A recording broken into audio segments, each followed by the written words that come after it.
It's locked?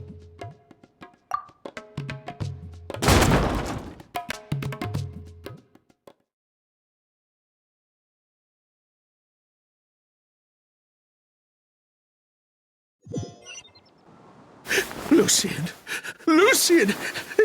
Come on! Wake up!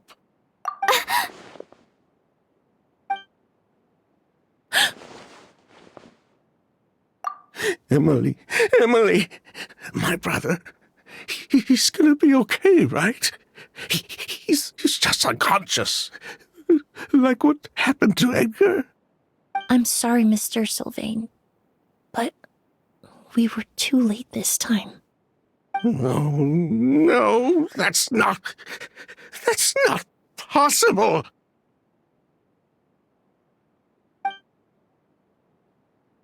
Traveler, Kale, Mr. Sylvain has gone through a huge shock. He needs some space to calm down. Could one of you take him next door? It's not good for him to look at his brother's body like this. Of course. Leave it to me. Thank you both.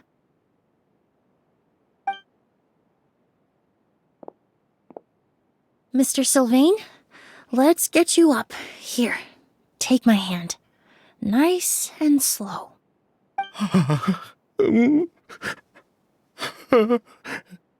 We'll take things from here. Just focus on getting some rest. Here, this way.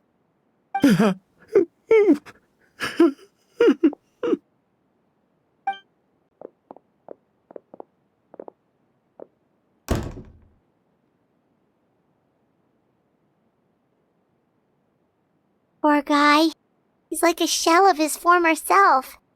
He may have made some bad decisions in life, but right now, Paimon can't help but feel sorry for him.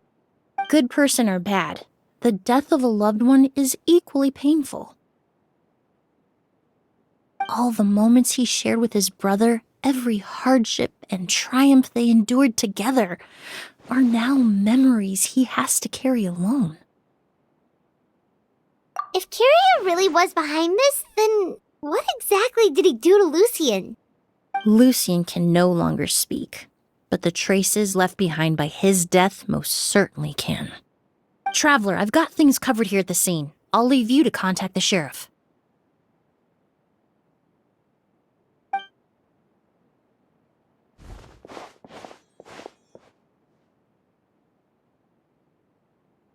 Who would have thought?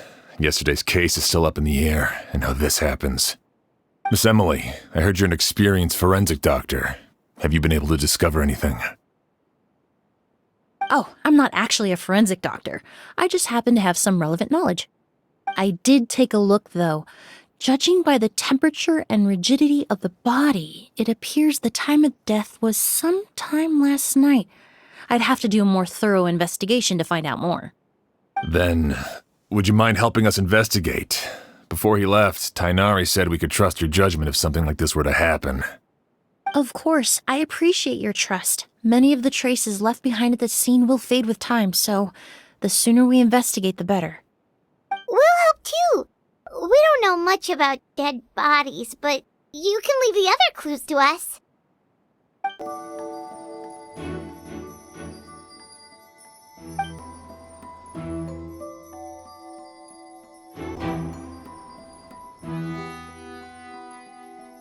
And the windows are shut tight too. Seems like the only way to get in would have been through Sylvain's room.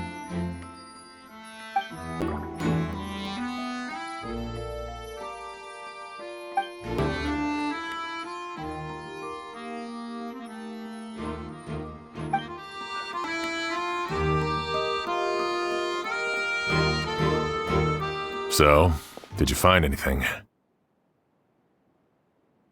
Paimon can show you. Here, it'd be something like this.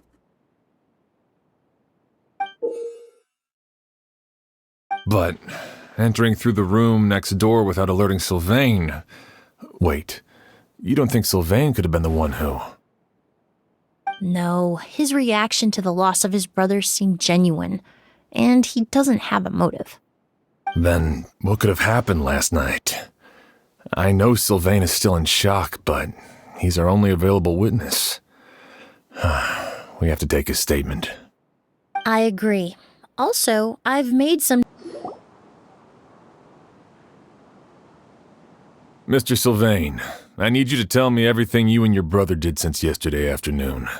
Did you see or hear anything strange? After Kyria attacked Edgar, my brother and I were incredibly careful. We returned to our rooms and decided to lock all the doors leading to the hallway. The only door we kept unlocked was the one connecting our rooms. That way, if we heard any commotion coming from the other room, we could help each other. But I didn't hear any sort of commotion last night. Not a single noise. I woke up this morning, opened the door, and Lucian was... So, no movement from the room next door. No forced entry via Sylvain's room.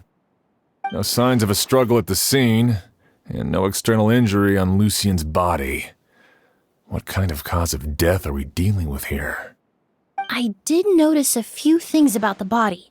Lucian's pupils were dilated and his skin was flushed, very similar to Master's symptoms after the attack yesterday. There weren't any traces of liquid in his mouth or nose, so it's unlikely he was forced to ingest anything.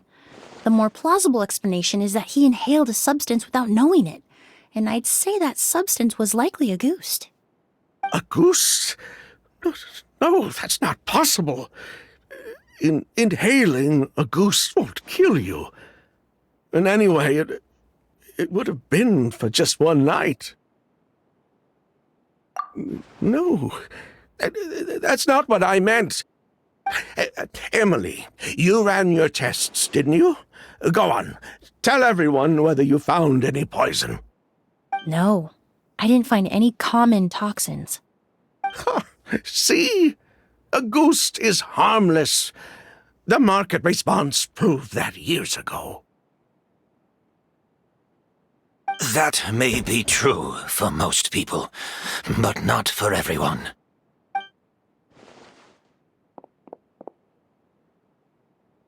Master! Edgar? You're up and about already? Thanks to Emily, I'm out of the woods for now. Sylvain, no matter how hard you may try to hide it, the truth will always come to light. Edgar!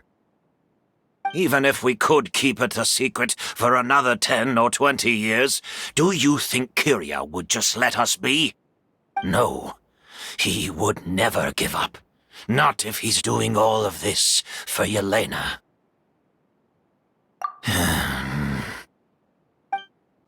That's Vijava's real name. Yelena wasn't a scholar from Sumeru. She was an exiled Fatus from Snezhnaya. A Fatus? The Fatui. Well, that means the elemental energy present in a ghost was... Ah, so you've already detected it. Well, Sylvain, looks like there's truly no reason to hide things now. Oh. The August flower was created with the mutative and distorting power of a delusion. A delusion? The Fatui, delusions... I never would have thought a ghost was hiding this many secrets. Born of a delusion, August contained distorted elemental energy. A prolonged exposure over many years could have a harmful effect on the body. That's enough, Edgar. I'll take it from here. At first, Yelena wanted to keep refining the perfume and the flower, but no one knew how long the perfume mania was going to last back then. It didn't have any effect on ordinary people anyway.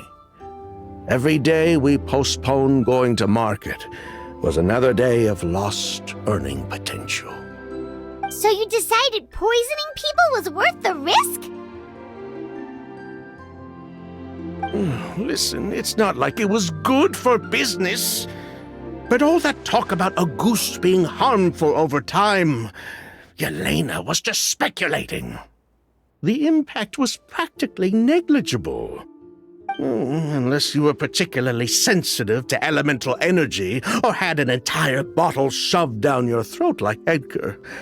You could use the product for decades and be completely fine. It may be true there are no records of Auguste poisoning in Fontaine. But even if no one was acutely poisoned, willfully bringing a product to market despite explicit knowledge of its harmful effects is still a serious crime. That explains why you were so intent on keeping Yelena and Kyria's involvement a secret all this time, despite readily confessing to all your financial crimes. The Fatui, delusions, Auguste. If the Marechaussee Phantom discovered the connection between the three, there would have been enough evidence to send you to the Fortress of Meripede for life. Ha! If I'd known coming to Sumeru would put a target on my back, I would have been more than happy to stay there. At least that way, Lucian would still be alive. All these years without any sign of Kyria, and he pops up out of nowhere the minute my brother and I get out of prison? It couldn't be any clearer who the kid's after. Auguste was harmless before. The fact that it's killing people all of a sudden must be his doing as well. So there's bad blood between you. What about Yelena's death? Was that a cover-up too? A way to destroy evidence? I'll admit, we thought about it at one point. We took care to disguise the products circulating on the market, and no one was questioning Yelena's fake identity. But if the Marechaussee Phantom decided to look into the flower beds, it would have been the end. Yelena's ties to the Fatui, the role of the delusion, everything would have been exposed. Before we could even put our plan in motion, Yelena beat us to it. She burned all her flower beds and threw herself into the fire as well. But if her goal was to destroy evidence, there would have been no reason to do that to herself. Yeah, she could have just burned the flower beds and fled with her brother. I thought about it for a long time, but it wasn't until just now that I finally understood her reasoning. Everything she did, it was for her brother, Kyria. One of the reasons they defected from the Fatui was the deterioration of Yelena's body due to her excessive use of a delusion. She didn't want her brother to follow in her footsteps after her death. After arriving in Fontaine, Yelena continued using the delusion to cultivate the Auguste flower, weakening her body even further. There were times when she couldn't even walk. So she couldn't flee with her brother because she was afraid of holding him back. If her true identity was exposed, she and her brother would face pressure from both Snezhnaya and Fontaine. The Auguste flower and Yelena's own corroded body both bore the mark of a delusion.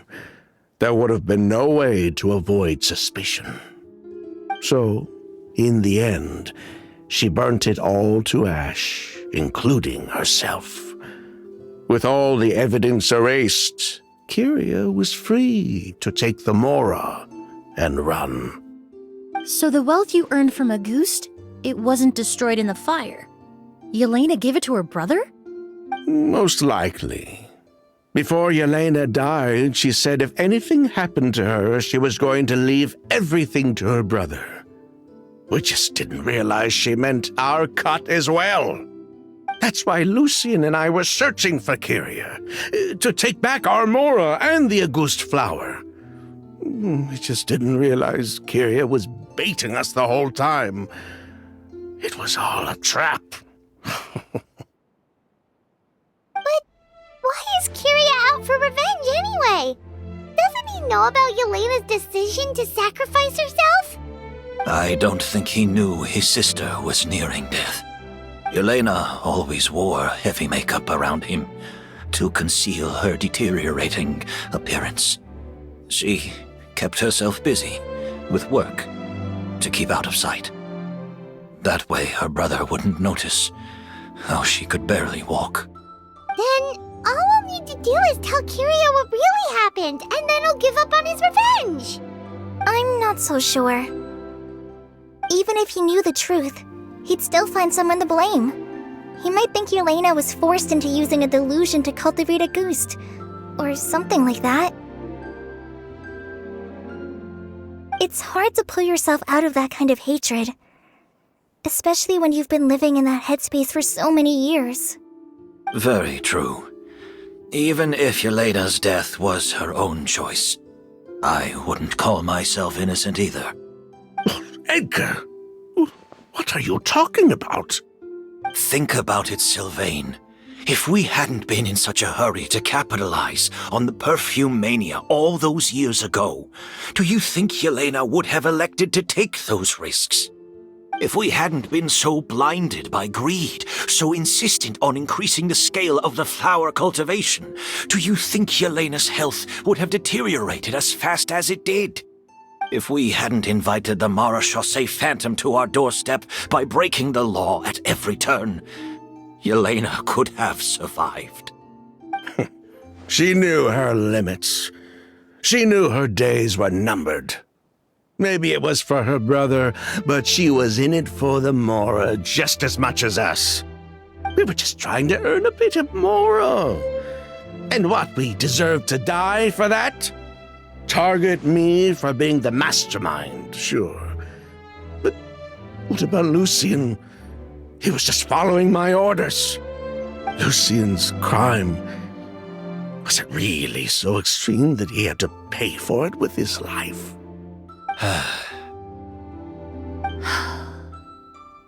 The only person that can answer that question is a judge.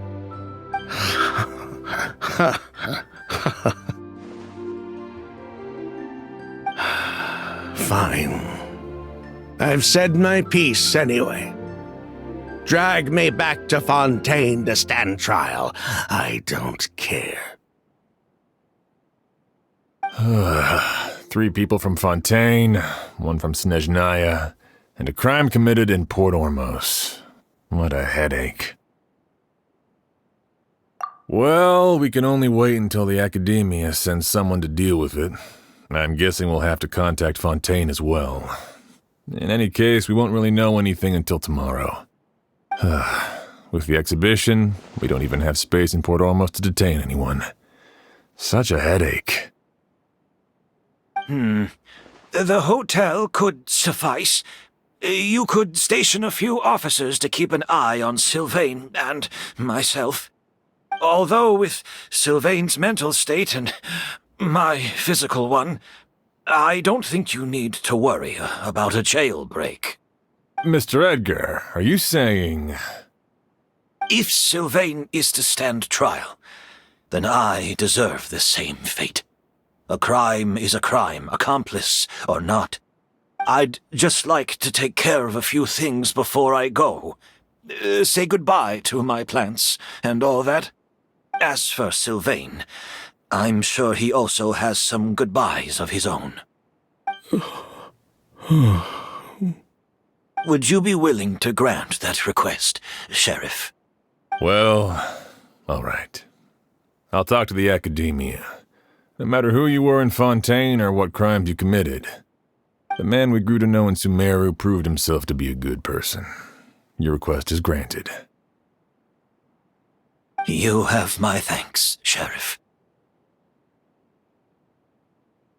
Happen tonight? Oh, you mean the possibility that Kiria might try to finish what he started?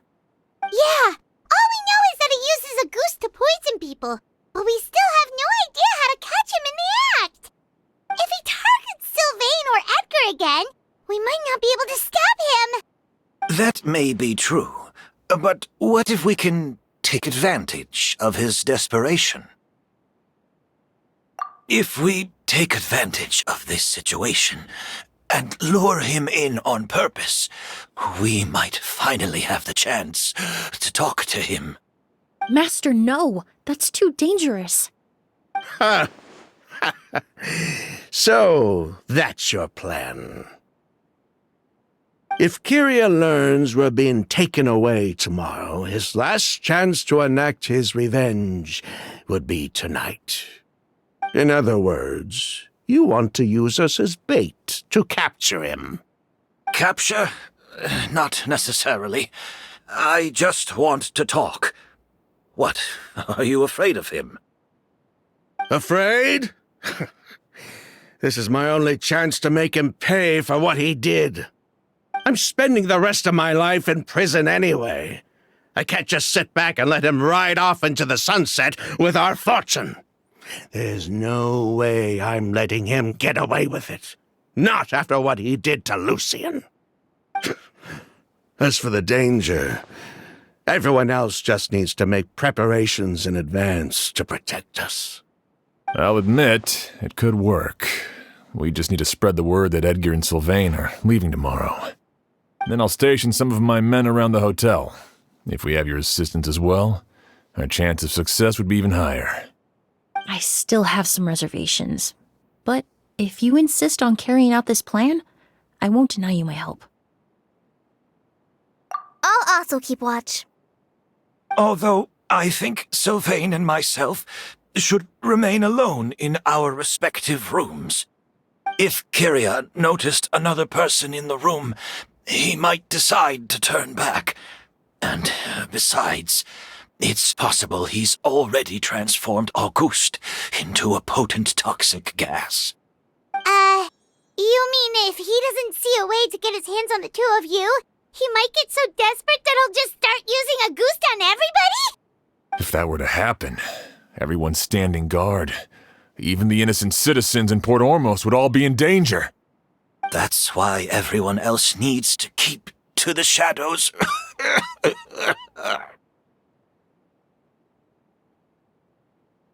You're still recovering.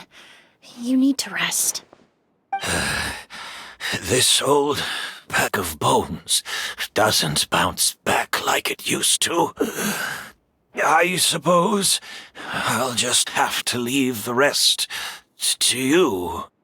All right, we can figure out a plan to keep watch later. Right now, I say we split up, start spreading that information before it's too late.